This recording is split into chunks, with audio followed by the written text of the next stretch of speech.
And liberty listening in around the world tonight. Welcome back to the Officer Jack McGlam program, coming to you from Idaho County, Idaho, USA. Good to be back with you again, folks. It's truly an honor to be here on Republic Broadcasting Network. Our two police and military associations are blessed to have this wonderful outreach, and we're hearing from you at our headquarters here. We hear from people all the time that are listening to the programming on Republic Broadcasting Network, not just our programming, but other programming too. We received another letter yesterday by email that I think I shared with you. Maybe I didn't. But another RBN listener writing to us. And so we're just happy to be here. Our job as volunteers for the American Citizen and Lawman Association, the Aid and Abet Police Military Newsletter, and our Police and Military Against the New World Order organizations come right out of our headquarters here. We're an all-volunteer police and military association, and we put in some long hours sometime doing research and doing communications with law enforcement, the military, and the private sector out there that are helping us reach more police officers and soldiers with our constitutional material.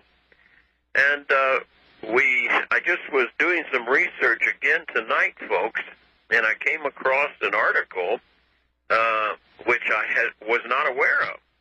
And I wasn't aware of it for several reasons. But anyway, it came out, let's see, the 15th, which was yesterday, and it's from one of our American heroes that's a living hero among us today, Eustace Mullins. And I called him immediately today after I read this very important letter, The Secret of Iraq. And there's nobody in the world that I would go to find out what's going on in Iraq and why we're there and everything before I went to Eustace Mullins. Now, some of you may not know the name. Shame on you. You haven't been doing your study. But when we get back, we're going to get with Eustace Mullins, who's on as a guest with us tonight. We're going to talk about the secret of Iraq.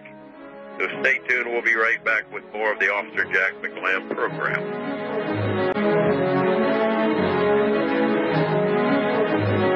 Folks, welcome back to the Officer Jack McGlam program, and we have a dear friend, and I tell you, the bottom of my heart, many of us here at the two police and military associations look at Eustace Mullins as an American hero, without any doubt. By the way, he's a veteran of the United States Air Force after 38 months of active service during World War II. He's a native Virginian, awful close to where I was born. I was born in Washington, D.C., but he was educated and educated and educated, and I don't want to go over all the universities and all the schools that he's been to because there's too many. I mean, the man is a very educated man, and if you've read any of his books, like the masterful the book on the Federal Reserve System, and many others, you know what I'm talking about. He's a researcher extraordinaire. He does his research, he gets it right, and he tells you where to go to back up what he says. And so, with that said, I just want to bring on our dear brother who has just surprised me again today. I shouldn't be surprised with this man, with the research and things he puts out, but yesterday he penned The Secret of Iraq, and I want to bring him on now. Brother Eustace, how are you tonight? Well, I'm so glad to be on the show again, Zach. Good. Well, I'm happy you're glad to be here because we're just thrilled to have you, brother. I want to talk to you about Iraq just a little bit, but before we get into that, I've got a troubling letter to write. We have a lot, as you know, Eustace, serving in the military. We've got a lot of good American Jews in the Air Force, in the Army, in the Navy, and you name it, Marines. who we served with in the military, and I served with a lot of good American Jews in law enforcement. And I know a lot of them. I mean, I know a lot of them because we've had this several police and military associations for literally years after I left the military and left law enforcement. But I had a dear brother of mine who was just a friend of mine for years and years, a great police officer in the New York, New Jersey area, write me a stinging letter. He's a Jewish police officer, been one for something like 30 years, just an extraordinary, great American. But he got mad at us here after many, many years of supporting us and sending me good material like he sent us the book by Arthur Kessler, The 13th Tribe, and he's tried to educate us on what's going on with the Zionists and so forth. But he wrote me a letter here several months ago castigating me for being anti-Semitic because of the last Aid in Abet Police newsletter we put out, and talking about what's going on in Israel and what's going on with the neocons and how powerful they are in the government and so forth.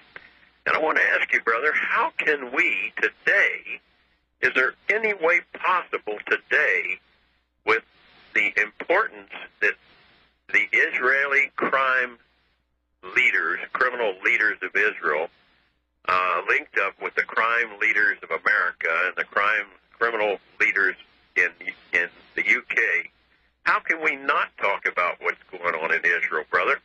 You know, it's as if someone were to say to me, Jack, I'm an American, don't talk about what America's part is in this world government setup coming along. Is there a way we can exclude Israel and their criminal leadership from our discussions on the war? No, we can't exclude them at all because we've got to talk about it. Well, that's what I say, and I've got to write a letter to this brother now that I'm home from Indiana, and it troubles me, but I just don't know how we can eliminate Israel and their criminal leadership there from our discussions as police officers and soldiers as to what's happening in the world today, or even private citizens discussing what's going on in the world today, Eustace. So I'm glad you said that, because I don't know how to eliminate their criminal activity linked up with our criminal leaders and the British criminal leaders today. But that takes us right into the subject matter that you wrote about yesterday, the secrets of Iraq. Eustace, tell us about Iraq. What's going on? Why are we there? Well, it's not what's going on in Iraq, it's what has gone on. The historians say that there has been settlements in the Baghdad, Iraq area for the last 26,000 years. And it's known as the cradle of civilization. Now, if you pick up any history book, it'll tell you that civilization began at the juncture of the Tigris and the Euphrates rivers in Iraq, which is where our troops are stationed right now. Yes, sir. So why are we there at the cradle of civilization? If that's the cradle of civilization, why aren't we developing it instead of smashing it up? Now, the people in Iraq today, since our troops arrived there, they no longer have waste disposal or sewage. They don't have telephone service. They don't have water. And Baghdad has been devastated. So civilization is not doing too well right now. Yeah, we're not hearing about that, though. We're always hearing about how wonderful it is that we're over there rebuilding the place for them that we destroyed. Well, George Bush is telling us that we're there to bring democracy to the entire world. Yeah. And I think that if we're going to bring democracy to Iraq, we ought to give it a try here first. Yes, in the United States. Right. Well, you know, George Bush had me put away in a series of nursing homes for 4 months while he delayed the Iraq War, because I was writing such trenchant articles that were appearing all over the country in papers like Spectrum, which were then closed down. And I was placed in a series of nursing homes, and the war in Iraq was supposed to start in October of 2002. Well, they delayed it until March 2003 simply because they hadn't disposed of it yet. Yeah. They finally got me in a series of nursing homes, and then they went in and attacked Iraq. Well, isn't that funny how they did the same thing to Ezra Pound? Well, I was following in his footsteps. Yeah, and now they figured that you were there, and you actually were the ones, due to your efforts, you helped rescue Ezra Pound out of his 15-year, wasn't it, or something? 13 and a half years. 13 and a half years. He was never convicted of anything. He was held without trial for 13 and a half years until I interested a congressman in his behalf in 1958, and he went on the floor of Congress and he asked, why is the government holding this man? And the government had no answer, so they just dropped all charges after 13 and a half years. My goodness, that was a federal institution right here in the USA. That was the That's right. Federal St. Elizabeth's Hospital in Washington, D.C. And then they tried to do that to you and held you for 4 months, brother. I remember when you were in there. And well, I had to get a series of lawyers to get me out. Yeah. Because they were not going to release me. Yeah, why are you so dangerous, brother? And I'm asking that because I already know, but the listeners may not know why you're so dangerous. Well, J. Edgar Hoover, the director of the FBI, announced to the world in 1964 that I was the most dangerous man in America. And what were you doing to make you so dangerous? Well, I wrote the history of the Federal Reserve System. That'll do it. And the Federal Reserve System is 100% behind this war in Iraq. There would be no war in Iraq if it wasn't for the Federal Reserve System. And I'm sitting here talking to you right now, 2 blocks from the birthplace of Woodrow Wilson, who signed the Federal Reserve Act into law on December the 23rd, 1913. And we've been at war ever since. Yes, well, then once again, for the new listeners out there, tell us what the Federal Reserve System is. They say, well, that's a part of the U.S. government. What's this guy talking about?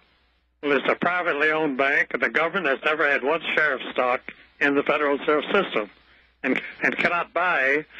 They couldn't buy a share of stock, and you couldn't buy a share of stock because, as a monopoly set up by John D. Rockefeller, its shares are never publicly traded or sold.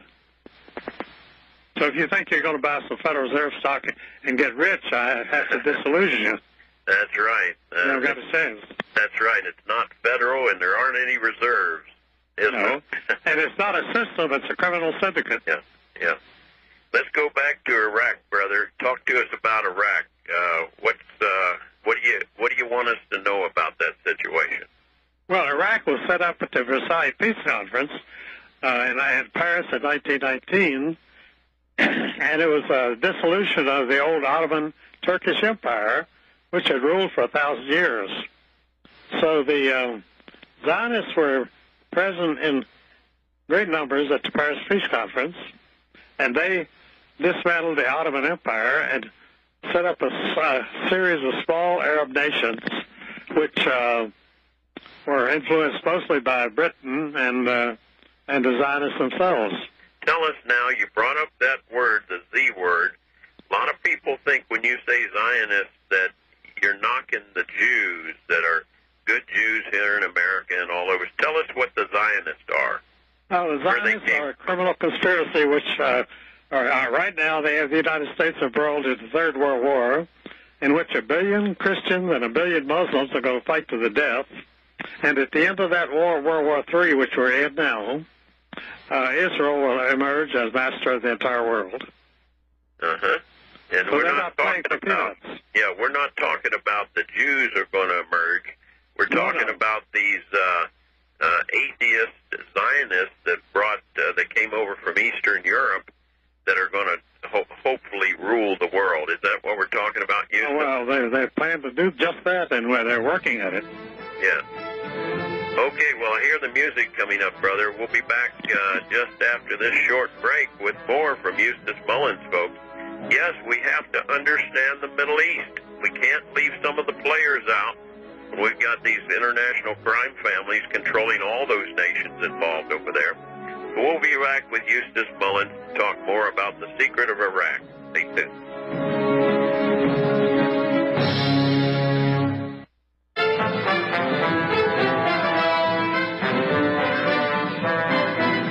Eustace Mullins says in his report here, The Secret of Iraq, now Iowa farm youth, boys, are dying in unarmored pleasure vehicles manufactured by General Motors, the infamous Hummers.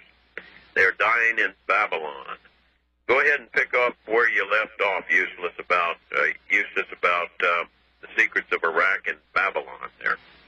Well, Babylon is the center of corruption of the ancient world, and it's called Baghdad now, but that is ancient Babylon, and that was the home of Nimrod, who was the first criminal to try to rule the entire world. Interesting. Very interesting. So you see, Saddam Hussein didn't appear in a vacuum. He was in a long line of autocratic rulers from that area. Yes, and now we have a bunch of leaders over there that have captured Babylon that are trying to rule the world. They certainly are. This is World War III. Yeah.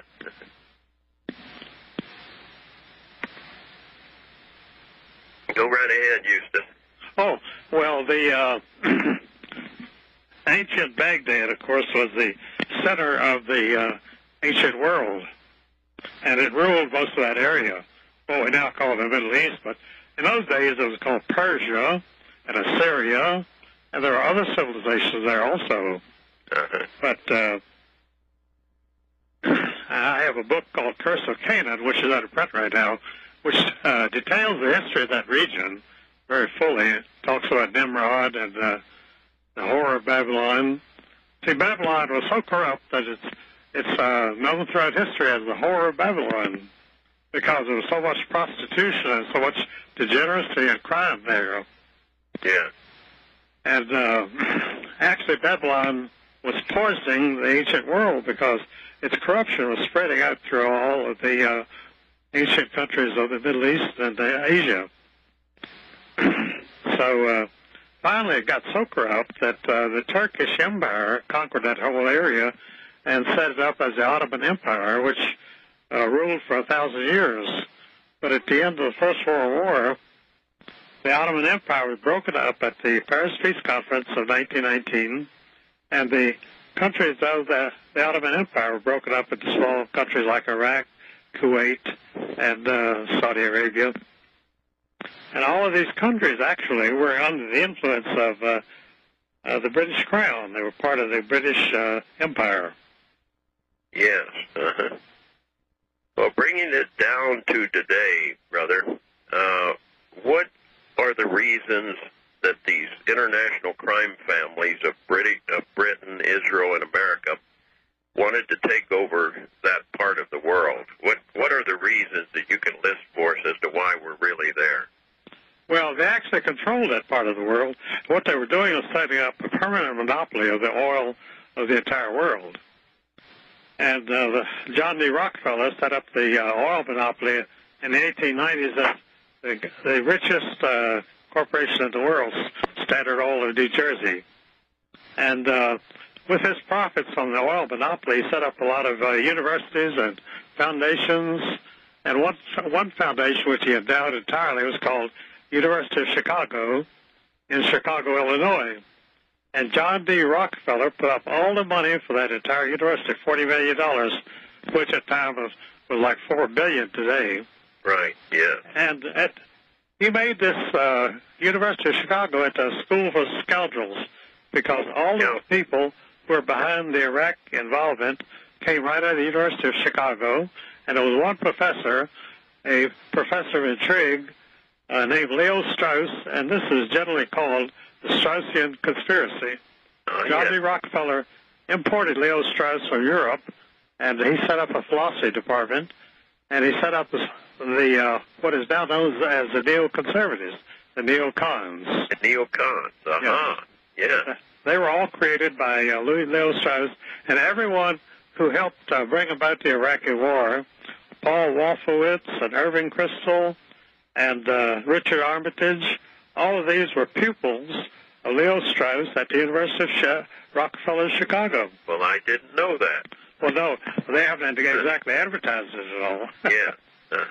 But in fact, it took me years before I found out about Leo Strauss.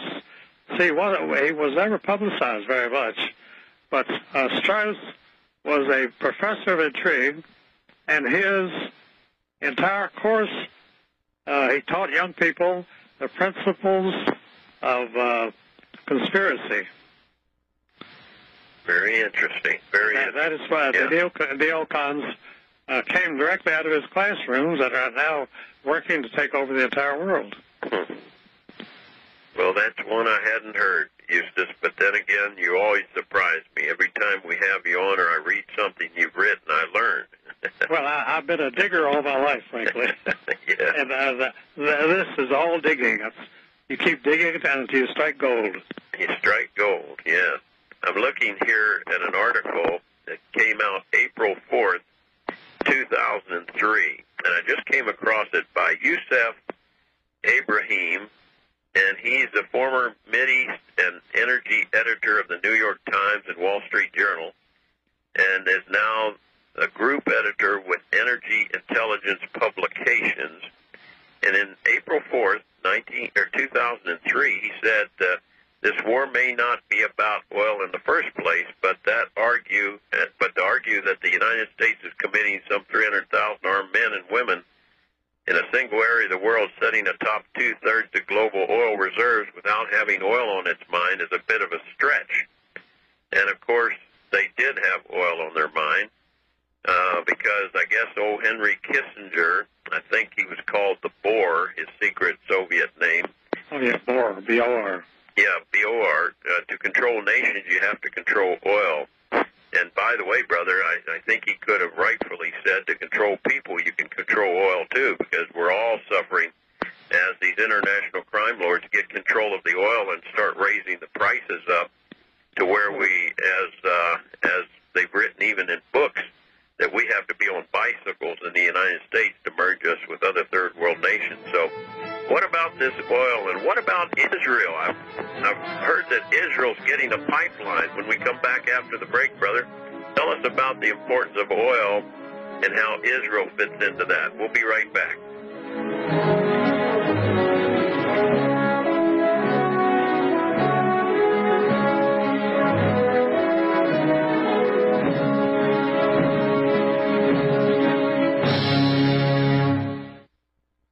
You're listening to the Republic Broadcasting Network, because you can handle the truth.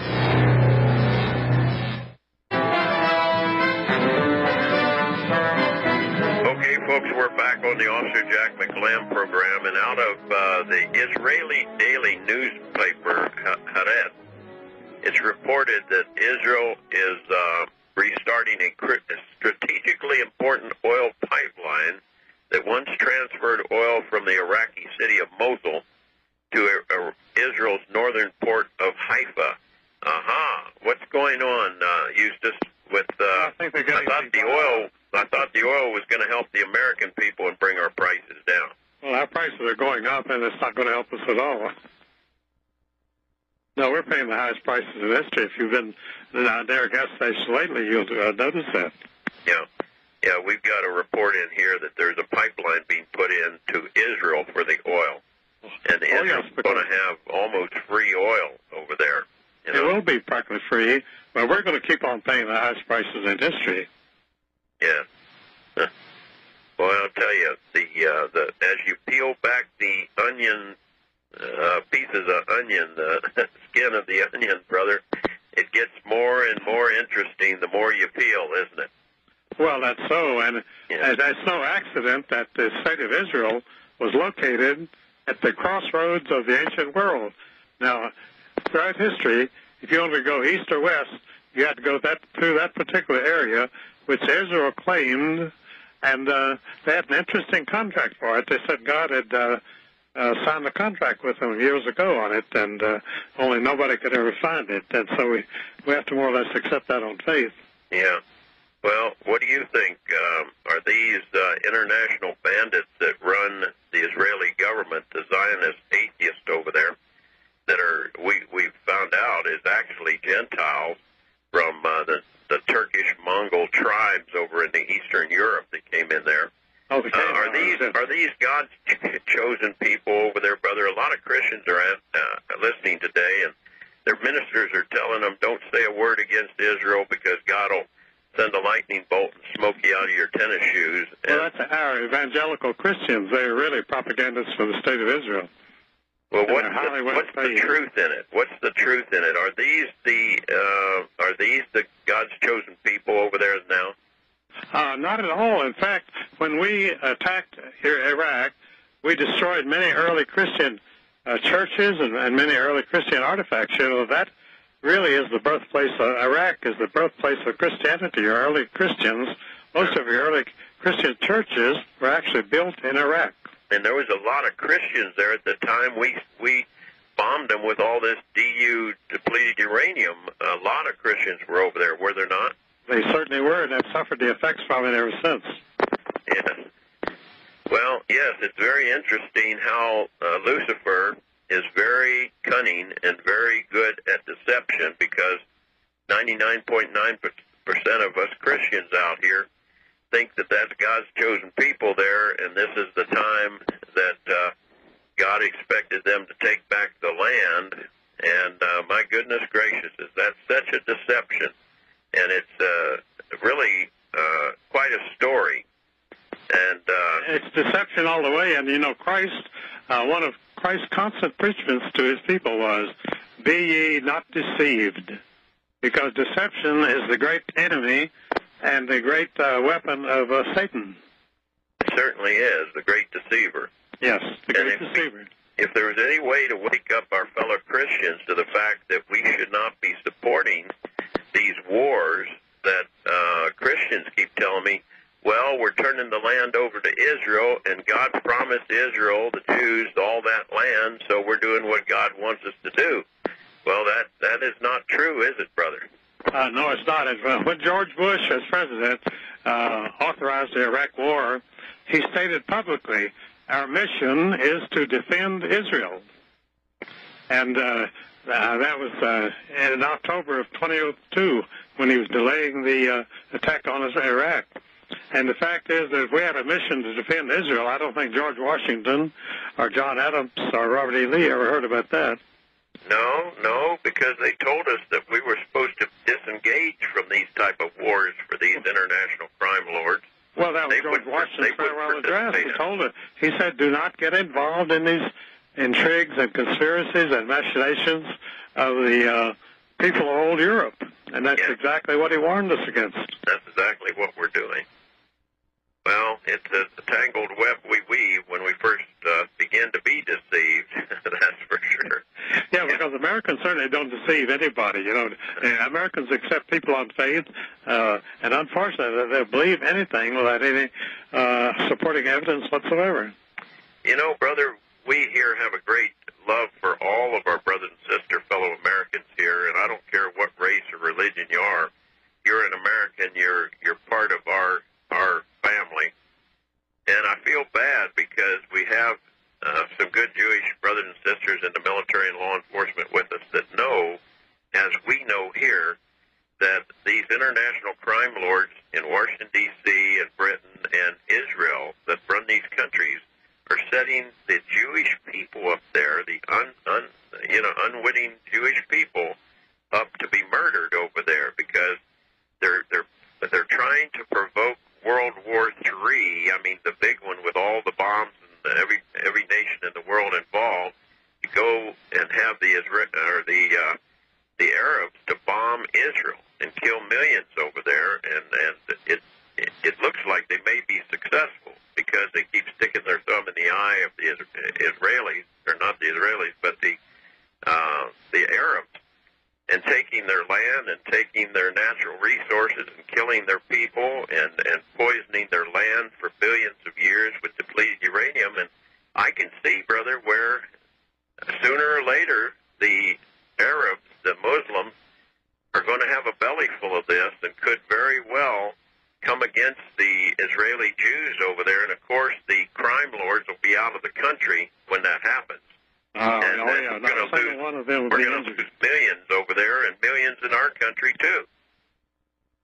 Well, this goes right back to what I said early in the program, that Israel deliberately chose as its headquarters the crossroads of the entire world there in the Middle East, and what was then the land of Palestine, which was lived in by the Palestinian people for 1,000 years, but it was not the land of the Jewish people whatsoever, because the Jews never had a land of their own. In fact, the Jewish people then were known throughout ancient history as the Habiru, Habiru, which became Hebrew later on.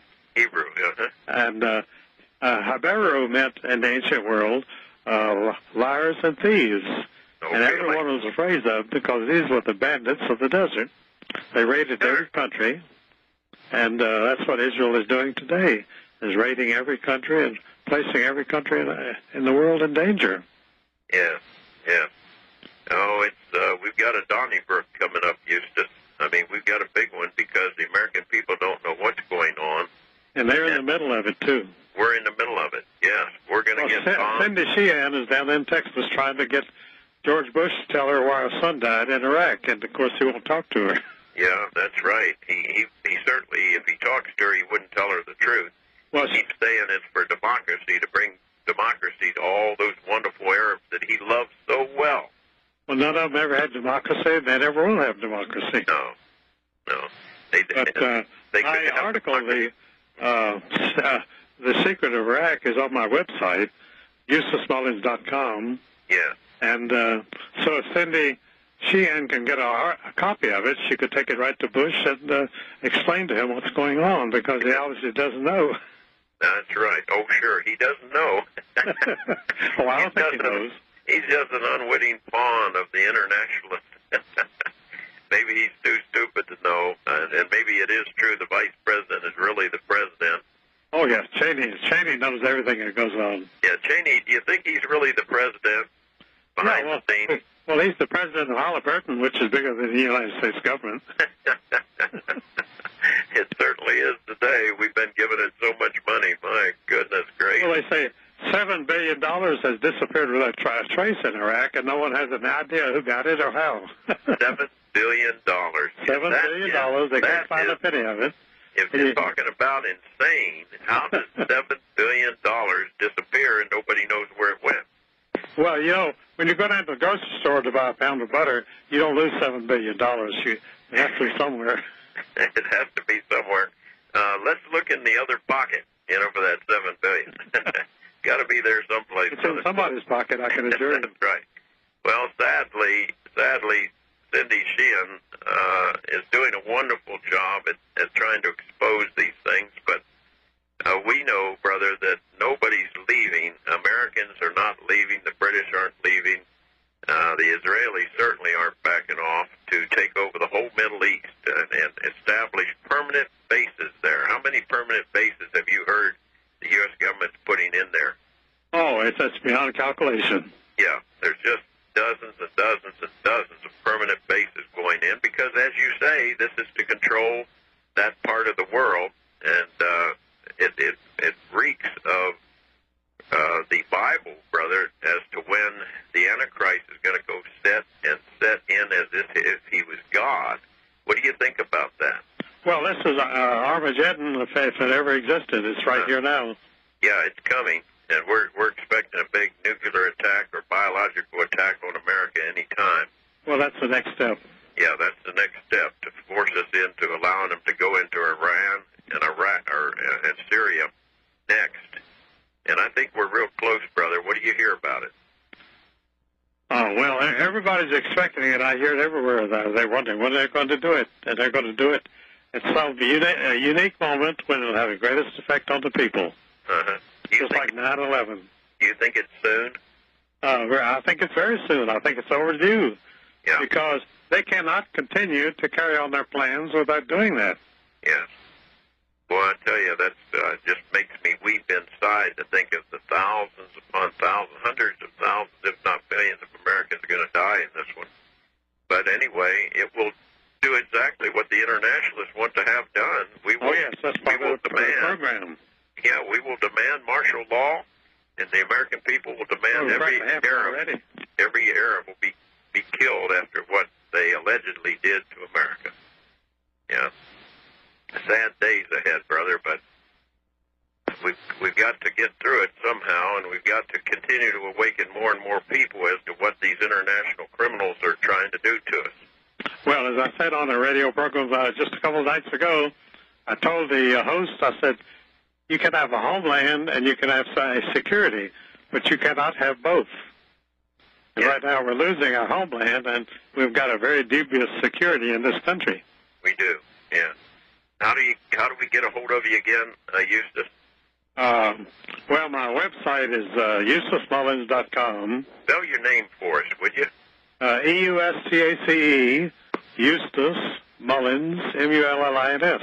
Okay, because some people misspell your name. Oh, Eustace is a very old name, and Eustace is from the ancient Aramaic language which Jesus spoke.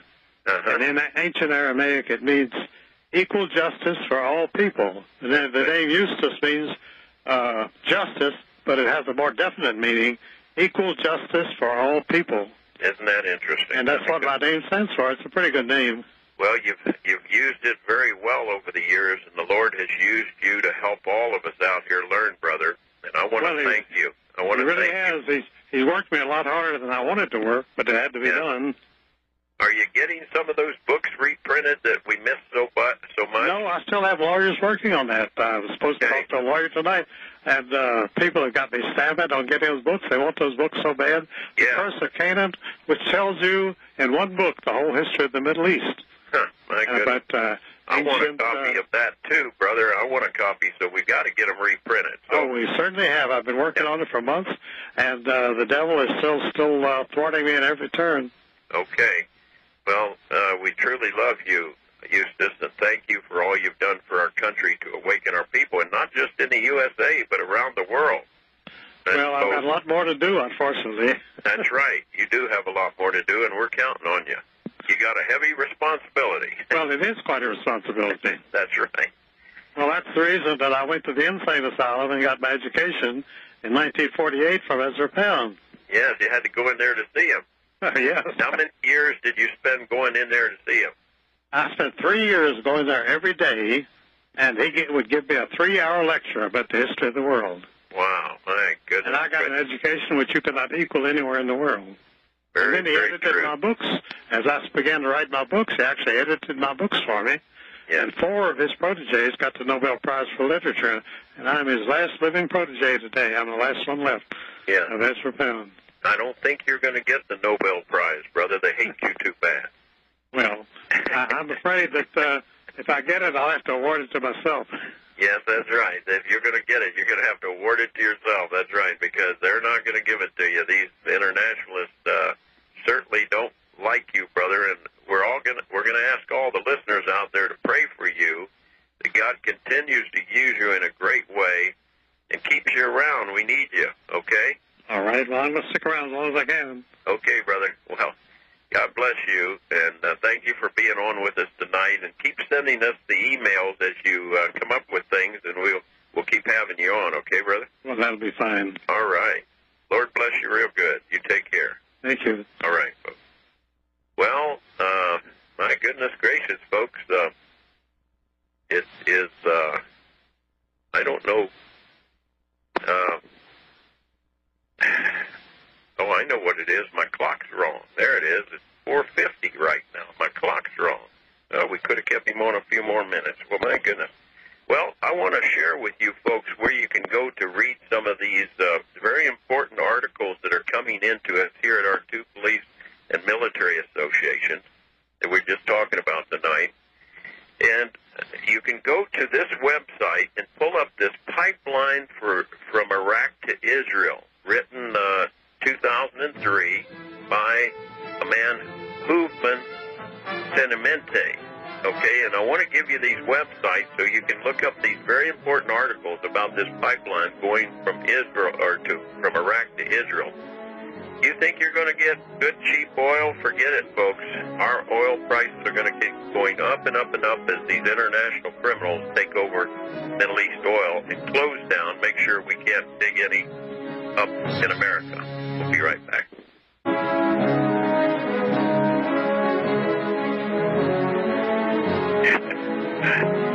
Okay, folks, we're back, and want to give out some websites and information to you here. We are blessed to have all this good information coming into our two police and military associations there. But if we don't give it out to you, we're not serving you well. And our hope and serve you as best we can. So here's some websites for you. Go in and pick up this pipeline from Iraq to Israel. It's an old article, but we just came across it today. Very, very good, informative article, though, that all of us should have.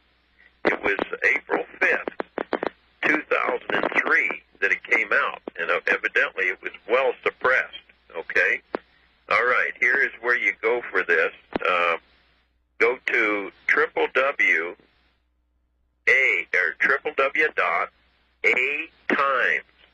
and it's like, well, it's just like it sounds. The word, the letter A, and the word times, one word. Okay, it's www.atimes.com/8times again. Same thing. A, the word times, one word, slash, middle. We're going to give you Middle East now, but it's a little different. Put down middle, M-I-D-D-L-E, and then an underline. It's not, it's just a space, but it's an underline. Okay, middle, underline, east, / capital E, capital D, 04, capital A, small k, 01, dot HTML. Now that's a long one, but this is such an important article. And I'll give it to you again, www.atimes.com /8times / middle, a space with an underline, east / capital ED 04, capital A, small k, 01, dot HTML. Now that'll bring you to this very important article, Pipeline from Iraq to Israel. And the name of the man that put it together, his last name is P as in Paul, E-I-M-A-N-I. It's capital P, E-I-M-A-N-I. And his first name is Hooman, and it's H-O-O-M-A-N. H-O-O-M-A-N. Now with that, if you messed up on this website and you didn't get it right, put that in the search engine. Put his name, Hooman, P-E-I-M-A-N-I, and put a comma, and then put pipeline from Iraq to Israel, and I'll bet you it'll come up on the web. But anyway, very important article as to why we're over there, and we've got to dig in and find out, because nobody's going to tell us. We've got to find out for ourselves what it's going on and who's all the players over there. Well, I hear the music. That's it for tonight, folks. Lord bless you real good, and I hope you have a great evening. And don't forget, this old cop truly does love you, America. They truly do. Good night.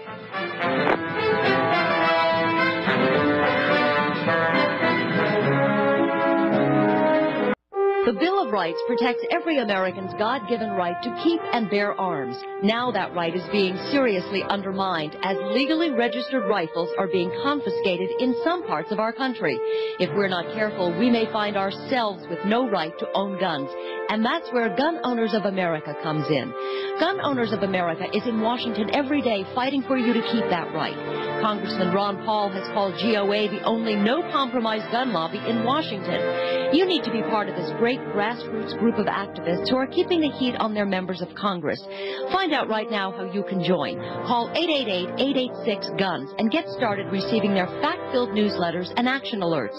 Call 888-886-GUNS or go to their webpage at gunowners.org and help make your voice heard in Washington. Make that call right now and call Gun Owners of America at 888-886-GUNS. Remember, it's not just about gun control, it's about control.